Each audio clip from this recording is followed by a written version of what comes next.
देशाचे पंतप्रधान नरेंद्र मोदी, त्याचबरोबर केंद्रीय गृहमंत्री अमित शहा आणि केंद्रीय महिला मंत्र्यांचे व्हिडिओ आणि फोटो मॉर्फ करून त्यांची देशभरात बदनामी करणाऱ्या एका विकृत मानसिकतेच्या तरुणाला पिंपरी चिंचवड पोलीस दलातील सायबर विभागाने अटक केली आहे। शमीम जावेद अन्सारी असं अटक करण्यात आलेल्या आरोपी तरुणाचं नाव असून त्याला झारखंड राज्यातील रांची मधून अटक करण्यात आली आहे। राज्यसभेचे माजी खासदार अमर साबळे यांनी या संदर्भात सायबर विभागाकडे तक्रार नोंदवली होती।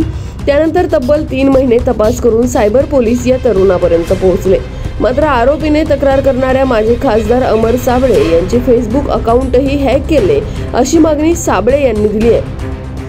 प्रधानमंत्री नरेंद्र मोदीजीची इमेज डाऊन करणं, बदनाम करणं, कलंकित करणं आणि एक वेगळा अजेंडा राबवण्याचा प्रयत्न होताना दिसत आहे। या प्रकरण मी उघडकीस आणलं म्हणून माझं फेसबुक अकाउंट आणि फेसबुक पेज हे हॅक करण्यात आलेलं आहे। त्या संदर्भात सुद्धा पिंपरी चिंचवड पोलीस ठाण्यामध्ये मी सायबर सेलला माझी तक्रार दाखल केलेली आहे आणि त्याचाही तपास तातडीने झाला पाहिजे अशी मी मागणी करतो।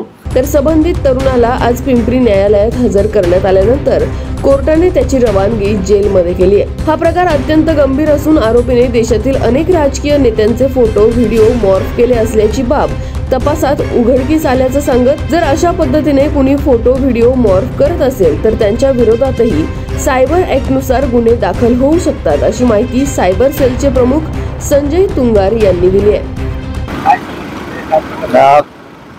हा जो आरोपी आणलेला आहे याने सोशल मीडियावर यूट्यूबवर अश्लील व्हिडिओ अपलोड केलेले आहेत। राष्ट्रपुरुषांबद्दल, राजकीय नेत्यांबद्दल आक्षेपार्ह व्हिडिओ टाकणं हा कायद्याने गुन्हा आहे। कलम 67 हे IT ॲक्ट प्रमाणे त्याला 3 वर्ष आणि 5 वर्ष शिक्षा आहे। तर तरुण मुलांनी सोशल मीडियावर वावरताना जास्त जबाबदारीने वावरणं गरजेचं आहे। आपण जे काही पोस्ट टाकतो आहोत त्याचे काय परिणाम होतील, ते बेकायदेशीर तर नाही याची जाणीव ठेवणं गरजेचं आहे। ह्या केसमध्ये आरोपीने जे व्हिडिओ टाकलेले आहेत हे भावना भडकवणारे आहेत आणि राजकीय नेत्यांचे अपमान करणारे असे व्हिडिओज आहेत आणि त्याच्यावर पोलिसांनी कडक कारवाई केलेली आहे, गुन्हा दाखल केलेला आहे आणि त्याचा तपास चालू आहे।